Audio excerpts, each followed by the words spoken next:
मैं बहुत शुक्रिया अदा करता हूँ आपका। शुक्रिया। हमारे साथ बहुत ही मशहूर एक्स रिटायर हाई कोर्ट के जज पीजी कोलसे पाटिल साहब हैं, जो पूरे महाराष्ट्र में नहीं पूरे देश में आज समाज की लड़ाई लड़ रहे हैं और बेखौफ, मैंने इनके ऐसा लीडर कोई आदमी देखा नहीं, बेखौफ होकर के ये मंच पर बोलते हैं। मैं इनसे गुजारिश करूंगा सर, आज जो है वर्ल्ड जस्टिस डे के ऊपर आप क्या पैगाम देना चाहते हैं देश को, सर बताइए। पहली बात ऐसी है कि आप कितने मिनट बोलना है मुझे? मेरा खत्म हो गया ना। कितने मिनट आप कितने मिनट बोलना चाहेंगे सर? हम जब बात कर रहे हैं तो हमारी बात बहुत पूर्व की होती है। हमें समझिए कि भारत एक अलग देश है दुनिया में, जहाँ कभी जस्टिस की बात हुई नहीं। स्वतंत्रता के बाद हम तो जस्टिस के सपने देख गए थे। स्वतंत्रता के बाद आपने देखा होगा पहले ही साल में यानी संविधान आया और पहले साल में सभी कोर्टों ने संविधान कुचल मारने का प्रयास किया था। तो नेहरू ने 1951 जून 51 में ऐसे कई कि कोर्ट के पावर निकाल लिए, लेकिन वो नहीं ले तो जो बात करते सोशल इकोनॉमिक पॉलिटिकल जस्टिस वो होती नहीं। दूसरी बात ऐसी होती है कि जब भी हमें कभी थोड़ा जस्टिस मिलने लगता है तो जो हमारे दुश्मन है वो ताकतवर है। यानी सभी जब किसी का भी हो, तुम्हारा अखिलेश का हो नहीं तो सोनिया गांधी का हो, जो की पोजीशंस होती है वो पोजीशन पर हमेशा आरएसएस वाले बैठे होते।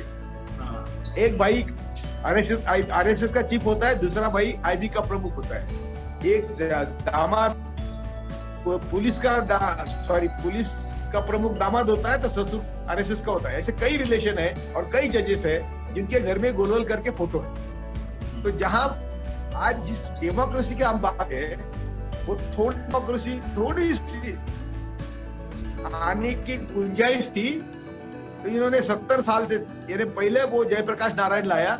आप देखिए 76 की जो आपत्तिकाल है, आपत्तिकाल क्या बोलते हैं उसको हिंदी में, इमरजेंसी है, वो इमरजेंसी के सब कानून देखो, वो गरीबों के बहुत अच्छे कानून थे, गरीबों के लिए, दलितों के लिए, मुस्लिमों के लिए, आदिवासियों के लिए बहुत सब 22 कलमी जो उनका कार्यक्रम था बहुत अच्छा था।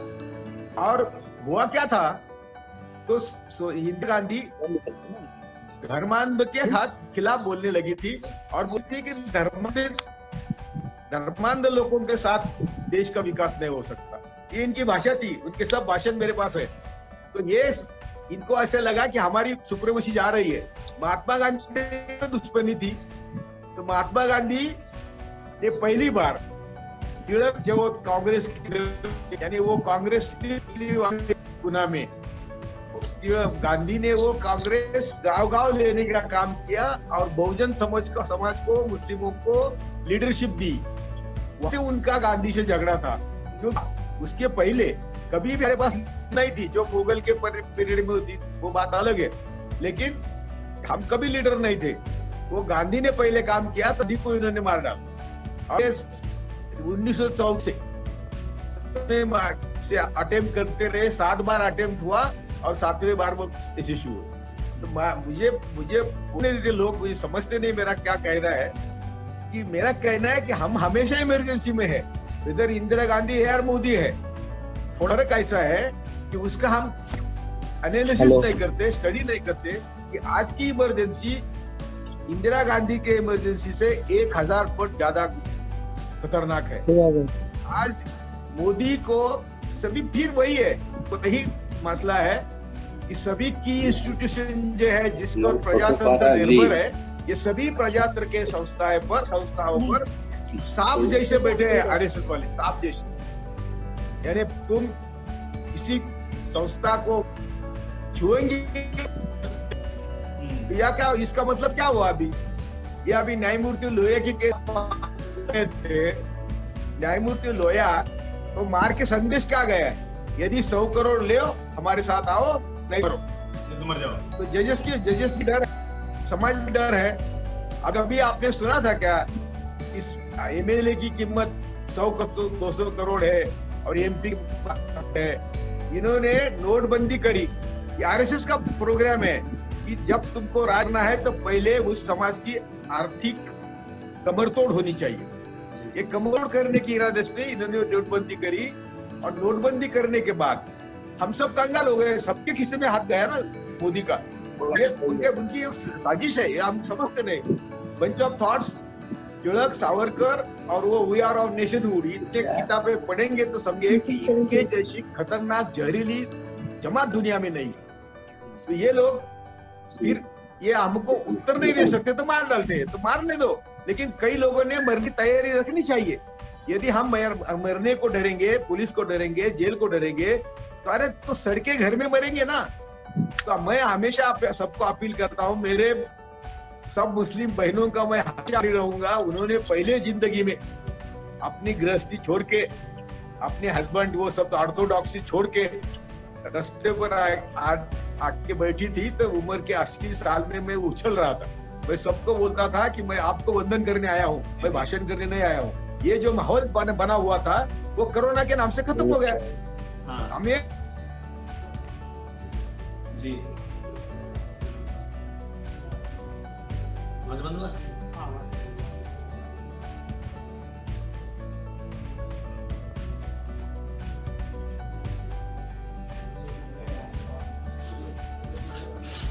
का ह्यूमन राइट बहुत आगे रहे।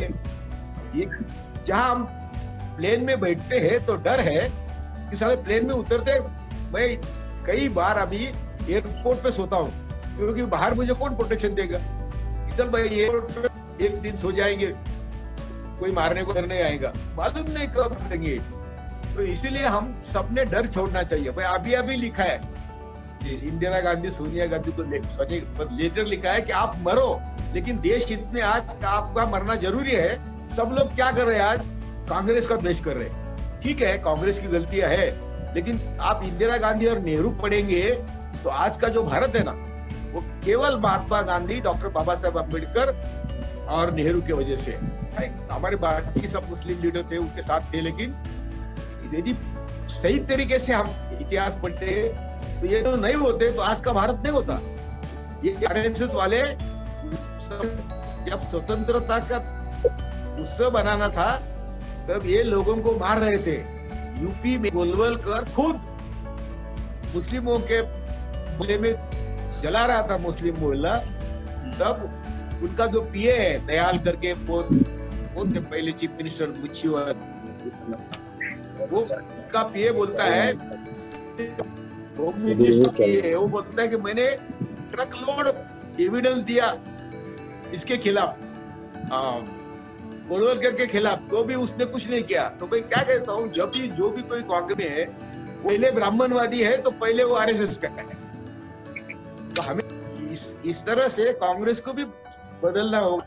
लेकिन ऐसा दुश्मनी लेंगे हम, मोदी शाह को नहीं हटा सकते। मोदी शाह को हटाना है तो हमको सबको साथ लेना है, सब के लोगों को साथ लेना है।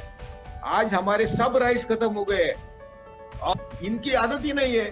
इन्होंने जो बाबरी मस्जिद का 5 दिसंबर का वाजपेयी का भाषण देखो लगा, वो कहता है कि सुप्रीम कोर्ट ने हमें इजाजत दी है कार सेवा की, लेकिन सुप्रीम कोर्ट तो हमें कार सेवा हम कैसे करेंगे जब तक ये समतल नहीं करेंगे, जब तक ये नोकेले पत्थर नहीं निकालेंगे। तो इशारा दिया वाजपेयी ने और कार्यकर्ता उछल गए कि चलो हमको तो यही चाहिए। तो रात को इशारा देके चला आया और जिंदगी भर कहता रहा कि मेरा कोई संबंध नहीं है। ये सब जो इनकी जो नीच राजनीति है, तो इन्होंने बाबरी मस्जिद ढोकर देश को संदेश क्या दिया कि हम ये कर सकते हैं। दूसरा, गुजरात में हमारे लोगों को मार के संदेश क्या दिया, तो हम ये कर सकते हैं, हमारा कोई बिगड़ता नहीं। उसके बाद जो मॉब लिंचिंग है, गौरक्षक के नाम से जो हमारे लोगों को ये मार रहे हैं, ऐसे इंसिडेंट है कि वो सभी हिंदुओं के कत्ल खाने हैं। मोदी के कार्यकाल में बीफ में हम भारत में नंबर 1, दुनिया में नंबर 1 हो गए। यानी हम गौों को, जानवरों को मार रहे हैं और जानवरों के नाम हुआ हमको मार रहे। हमारे एक दोस्त ने मुल्ला बनकर, काजी बनकर, कुछ निरंजन टकले ने राजस्थान और गुजरात बॉर्डर पर निगोशिएशन किए, वो गौ रक्षक है, तो गाय का ट्रक हो तो 15,000 रुपए, भैंस का ट्रक हो तो 12,000 रुपए, ऐसा निगोशिएशन किया कि राजस्थान तो हम 12,000 में छोड़ेंगे, गाय का होगा तो हम 15,000 रुपए छोड़ेंगे, यानी उनके बिजनेस है। लेकिन हम लोगों के सामने जाके बोलने में नाकाम रहे हैं। हमारी बहुत बड़ी ताकत है। आज सिख बांधव जो कर रहे हैं वही मुस्लिम बांधव भी कर रहे हैं, लेकिन उनका नाम नहीं आ रहा कि हम सबको खाना खिलाएंगे, हम सबके साथ गले मिलेंगे, हम सबको गरीबों के साथ जाएंगे, हमें दलित, आदिवासी, मुस्लिम और सभी जाति धर्म के गरीबों को साथ है। और आज ये एक ऐसा एक अलिखित ये चला है कि गांधी को नेहरू को बदनाम कर, क्या हो रहा है कि ना हम अपने बलबूते पर इलेक्शन लड़ सकते हैं और ना हम कांग्रेस को दूर रख के मोदी को हरा सकते हैं। ये सब उनको मालूम है, इसलिए उनके खेल वो चल रहे हैं, लेकिन उनके खेल में हम मर रहे हैं। गांधी फैमिली का कुछ नहीं बिगड़ता। आज जो कांग्रेस ने खाके टट्टू पहुंचे है उनके, वो घोड़े के टट्टू, उनको कुछ नहीं फर्क पड़ता। हम सब सामान्य लोग हैं, हम जो मुस्लिम है, दलित है, आदिवासी, उनके लिए बहुत फर्क पड़ता है। हम जान बुझकर, सोच बुझकर ये फंडामेंटल राइट के बारे में, या तो एनकाउंटर का भी एमपी साहब बोल रहे थे कि एनकाउंटर जब वो आरोपी होता है तो किसी तरह किसी कस्टडी में होता है, वो पुलिस कस्टडी में होता है ना तो मैजिस्ट्रेट कस्टडी में होता है। तो supreme court should have asked them कि क्या किया है, सब दुनिया देख रही है, टेलीविजन देख रहा है, ये हमको ताबड़तोड़ वोट दे दो। लेकिन कोई करता ही नहीं ना। वो सबने उन्होंने तय किया है कि सभी जगह पर आ रहे वोट पार्टी के बैठे लोग हैं और वो कहते हैं कि मोदी को जो करना है करो। अरे चाइना के बारे में मोदी झूठ बोलता है, हर मिनट मोदी आके टीवी पे झूठ बोलता है, तो उनको कोई सवाल ही नहीं कर रहा है कि तू झूठ कैसा बोलता है। तुम ट्विटर देखो, मैं डायरेक्ट उनको बोलता हूँ कि आप झूठ बोल के कब थकेंगे। आप टीवी पे, रेडियो पे आके मिनट पे और खुद की स्तुति आप खुद ही कर रहे हैं, दुनिया को बोलते हैं, दुनिया में हमारा नाम हो गया है। तो ये राइट्स की बात उन्होंने कुछ की, बाबरी मस्जिद की, और आज तक वही कर रहे हैं और वो बिंदास कर रहे हैं कि उनको किसी हालत में यदि जस्टिस की बात करनी है, मैं कह रहा है ऐसे हालात में लोग करें तो ह्यूमन राइट्स की बात करनी है, तो पहले हमारे जमीन पर हम अच्छे खड़े होने चाहिए। हम सब ऊपरी बात के लिए ये सब हमें इतना माहौल बनाना होगा देश भर में, जो बना था, जो महिलाओं ने बनाया था, बहनों ने बनाया था, उससे भी कई गुना ज्यादा। मैं बोलता था उनको कि ये इतना होगा, ये अच्छा है, लेकिन हमें रमाबाई शाहीन बाग शुरू करनी चाहिए। भाई बम्बई जो बाग थी, मुंबई बाग में, जहां मैं कोशिश कर रहा था कि ये इसको जिजा माता का, रमा माता का नाम दे दो, हमें सबको साथ लेके ये करना है। और जब तक हम ये करेंगे नहीं, बिल्कुल तो मोदी शाह सत्ता छोड़ते नहीं। 2024 का इलेक्शन उन्होंने तय किया है। जी। हम सब लोगों ने जागृत होने चाहिए। मैं सबको विनती करता हूँ कि सब अपना ईगो छोड़ो, सब अपनी संपत्ति छोड़ो यार, मरना है आपने सब। मैंने सब छोड़ा, इसलिए मैं बोलने को आपको मेरा अधिकार है। मैं बिल्कुल भिखारी हूँ, 2 समय की रोटी के लिए भी मैं होता, लेकिन मुझे बिल्कुल परवाह नहीं। मैं या इसके किसी को डर नहीं लगता। हम खुद को नहीं बचाना है। यदि हमको देश बचाना है, ह्यूमन को बचाना है, ह्यूमन राइट, उसमें कुछ सवाल नहीं है। लेकिन हम सोचे ही नहीं है।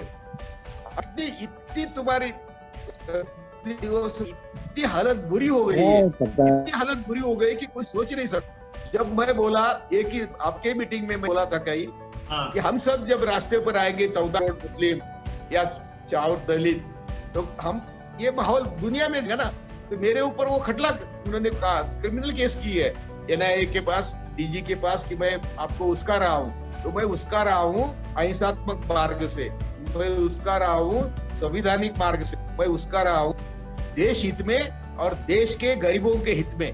तो इसमें मेरा कितने भी वो गुने मेरे खिलाफ दाखिल करे, लेकिन मैं आप सबको विनती करता हूं कि मैं मरने के पहले मैं देखना चाहता हूं कि आप सब लोगों ने सबको साथ लिया है, आप सब लोग मिलके देश के लिए लड़ रहे हैं। ना हमारी संपत्ति, ना हमारा घर, ना हमारा कुछ हमारे साथ आएगा।